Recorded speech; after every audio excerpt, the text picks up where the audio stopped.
Karaan duratti karaa bilaak maarkeetii yookaan immoo isaa gabaa gurraacharraan qarshii keessaa warri gara biyyaatti dabarfachaatii turtanii kan darbee akkuma darbetti darbee har'aa kaasee garuu seerri cimaan nama rifachiisu nama sodaachisu haga qarshii ofii yookaan immoo maallaqa ofii dhabanitti kan nama geessisu gabaa gurraacharratti bahee jira waan ta'eef isa kana wanta isin gochuu qabdanii wanta godhamuu fi godhamuu hin qabne guutuusaa isinii qabadhee dhufeetii jira. Gabaa gurraachi kuni kanaan dura haga har'aatti kan inni persentii 75 hojjechaatii ture baankii daldala Itoophiyaa irratti ture amma kaasee garuu baankiin daldala Itoophiyaa isa kana kan fudhannee akkasumallee kaameraa galchee namoota karaa gabaa gurraacha kanarraa baay'inaan hojjetanii fi birrii gurguddaa achirratti sochoosaa jiran birriin isaanii qabeenyi isaanii mallaqni isaanii aga fudhatamutti seera ofiisaatii baafateetu jira bakka jirtanitti nageenyi isiniif haa ta'u akkam jirtu nagaa keessanii jecha September 10 jiini 9 akka Itoophiyaatti immoo qaamni 5 jiini 12 baga xumuraa bara 2017 isin ga'ee gara bara 2018tti imala gaarii carraa gaarii jetta guyyaa har'aas immoo information yookaan odeeffannoo waqtaawwaa ta'anii kan baay'ee nu fayyadan yookaan immoo irraa of eeggachuutii dandeenyuu fi akkasumallee sharafoota maallaqaa guyyaa har'aa immoo kallattii tokko qofaatiin isiniif dhufee jira jechuudha. Innis immoo karaa gabaa gurraachaa qofaatiin sababni isaa karaa baankii hin daballeesiin qannasnesii achumarra jira guyyaa ingaddaas akkasii kaleessas akkasii haga har'aatti jijjiiramni jiru jechuudha. Kana jechuun woo jijjiiraman qabaanne immoo sun informationii haaraa hin jedhamu kana namni kamuu seenee mirkaneeffachuu kan danda'u jechuudha. Dubbii sobaa haasa'uun sirrii miti waan ta'eef karaa gabaa gurraachaa immoo jijjiiramni jira innis immoo gadi bu'eetu jira kan biyyoota 15 olii isinii qabadhee dhufeetu jira. Amerikaa doolaarii Suuzan Firankii Yuuroo akkasuma Paawundi Sterlingii Awustiraaliyaa doolaarii Kanaadaa doolaar Dubaay Dirham Katar Riyaal Yaman Riyaal Kuwait Dinaar Ijiptiyaan Paawundi Chaayinaa Yeewwan Joordaan Dinaar Saawud Arabiyaa Riyaal Israa'el Sheekel Bahaariin Dinaar Omaan Riyaal akkasuma Turkii Riilee fi kanneen kana fakkaatan isinii qabadhee dhufee jira. Irra caalaatti kan isin fayyadu yoo jiraate har'a waa'ee gabaa gurraachaa kanarratti maal akka gochuu qabdanii of eeggannoo akkamiis immoo akka taasisuu qabdan guutuu isinitti hima waan ta'eef aga xumuraatti obsaan waliin tura.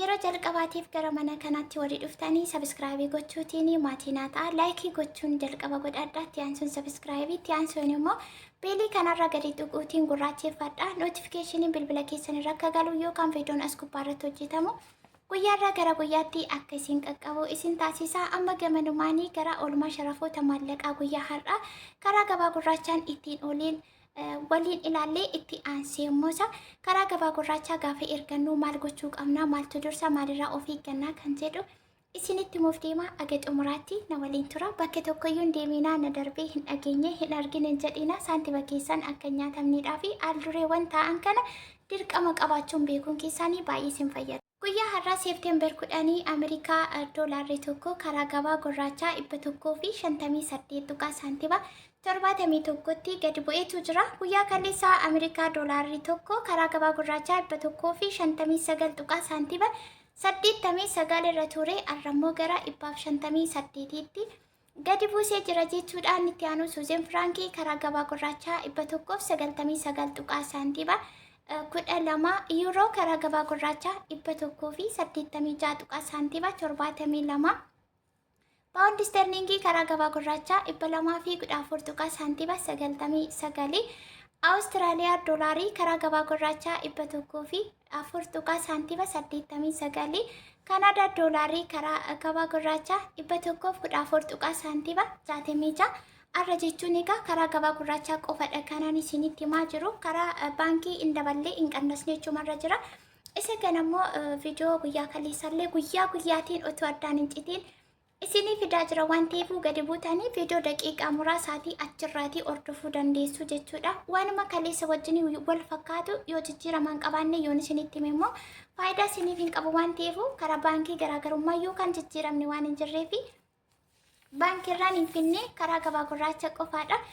Inni itti aanu Dubaay Dirham karaa gabaa gurraachaa 43 tuqaa saantiba 25 Katar Riyaal karaa gabaa gurraachaa 42 tuqaa saantiba 5 Yaman Riyaal karaa gabaa gurraachaa 0 tuqaa saantiba 66 Katar dinaar karaa gabaa gurraachaa 519 tuqaa saantiibaa 77 kana jechuun karaa gabaa gurraachaa gadi buusee jira jechuudha. Akkasuma baankoliin dhuunfaallee fakkeenyaaf kanneen akka Itoophiyaa keessa baankolii hedduun isaanii akka jiranii baankiin dhuunfaa akkasumallee beeraawwii baankii yookaan immoo baankiin daldala Itoophiyaa guutummaatti buusee jira jechuudha. Inni itti aanu Ijiptiyaan paawundii karaa gabaa gurraachaa 3 tuqaa saantiba 30 chaayinaayyeewwan karaa gabaa gurraachaa 22 tuqaa saantiba 29 inni itti aanu joordaan dinaar karaa gabaa gurraachaa 224 tuqaa saantiba 95 saawud arabiyaa riyaal karaa gabaa gurraachaa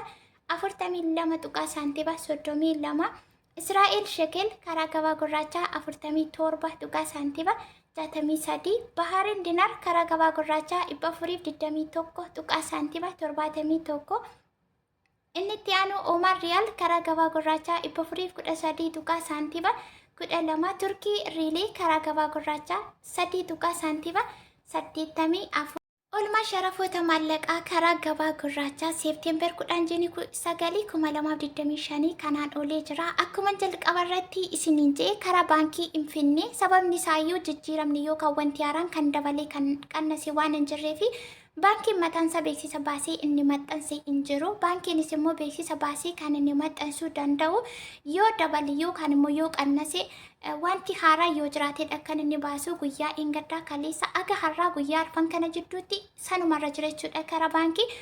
Anis immoo tokkuma wantiif jijjiiramni wanti addaa waan hin jirreefu baankiirraa dhiisee karaa gabaa gurraachaa immoo jijjiiramni waan jiruuf innis immoo gadi buusee yookaan qannasee waan jiruufi isa kana isin biraan qaqqabsiisee jechuudha. Baankiin kamuu Awwaash irrattis akkasuma warri jettanii Awwaash illee akkasuma yoo wanti haaraan jiraate yookaan dabalee qannasee kan jedhu jiraate ofiisaa loogoo mataasaa fayyadamuudhaan beeksisa baasee kan maxxansu namni kamuu seenee dhugaa jiruuf mirkaneeffachuu kan danda'u isa kana fakkaataa jechuudha. Inni itti aanu waa'ee gabaa gurraacha irratti baankiin daldala Itoophiyaa kaameraa fidee gixxim godhee galfatee kaameraan suni kaameraa AI jedhama. Sun immoo aga qarshii yookaan mallaqni namaa fudhatamuu nama sanatti murtoon adda ta'e murtaa'utti geessisee gahee jira. Isa kanammoo hojiitti nan jijjiira kan jedhu dubbatee jira kan jedhu. Kanaafuu mallaqa guddaa gabaa gurraacha irratti erguun yeroo ammaa kanatti riskii guddaa nama kaffalchiisa yookaan immoo cirraashuma isheeyyuu saantiba birrii sanachitti dhiisanii kennanii galuun dhufee jira waan ta'eef of eeggannoo isin gochuu qabdan. Jalqaba irratti nama sana wajjiniitiin jechuudha. Sunuu gabaa gurraacha kana booda namni hojjechuu danda'u nama akkaawuntii xixiqqaa qabu birrii xixiqqoo dabarsuu danda'u malee akka kanaan dura haranii hammaaranii akka lolaa gaaraa ka'ee oofuun hin danda'amu tasuma jedhameetu jira. Kanaaf namni isin irratti ergattan illee murteessaadha. Dura erga walii galtanii jalqaba irratti osoo danda'amee namni sun qarshii keessan dura isinii dabarsee boodarrammoo isinirraatii fudhate akkasumallee gara manaa dhufee lookeeshinii ergitanii fi biyya isin bakka isin jirtan dhufee kan isinirraa fuudhudha yoo ta'e otuma erga wal bira geessanii otoo qarshii keessan ittiin kenneen isinuma bira dhaabbatee sendi godhee isiniifis isaafis amanatiin yookaan immoo godhamanuu walqixa akka ta'utti isin bira dhaabbattanii qarshii keessan akkaawuntii isin jettan irratti erga sendi godhee isinii dabarsee isinirraa immoo fudhatee deeme baay'ee filatamaadha fageenya irrattidha yoo ta'es immoo duranaa ergiitii boodansiif kennaa jettanii isa kana durfachuutii qabdu jechuudha. Of eeggannoo xiniqqaaqee cimaatiinidha kan isin ergachuu qabdanii birrii baay'eellee erguun qabdanii xixiqqeessitanii jechuudha. Akka kanaan duraa miti dubbiin yoo birriin baay'ate aqee kaameraa sanarratti ni argama waan ta'eef yeroo sanaa namni sunillee mallaqni sunillee akkaawuntiin sun guutummaatti to'annoo jala oolaa birriin sun hin jiru hin argamu hin deebi'u jechuudha. Kanaafuu birrii xixiqqaadha warri ergachuu barbaadan karaa gabaa gurraachaa nama sana erga mirkaneeffattanii erga dubbattanii akkuma isiniin jedhee jalqabanaa ergii boodasii kenna jettan yoo walii galtan karaa kanaan baay'ee filatamaadha. Intaanii taanaanis immoo birrii xiqqeessitaniiti kan isin ergachuutii qabdanii aga carraan sunuu hin cufamnetti. Kanaafuu sirrii haaraan gabaa gurraacha irratti bahee jiru isa kana fakkaata jechuudha. Biliis of eeggannoo godha.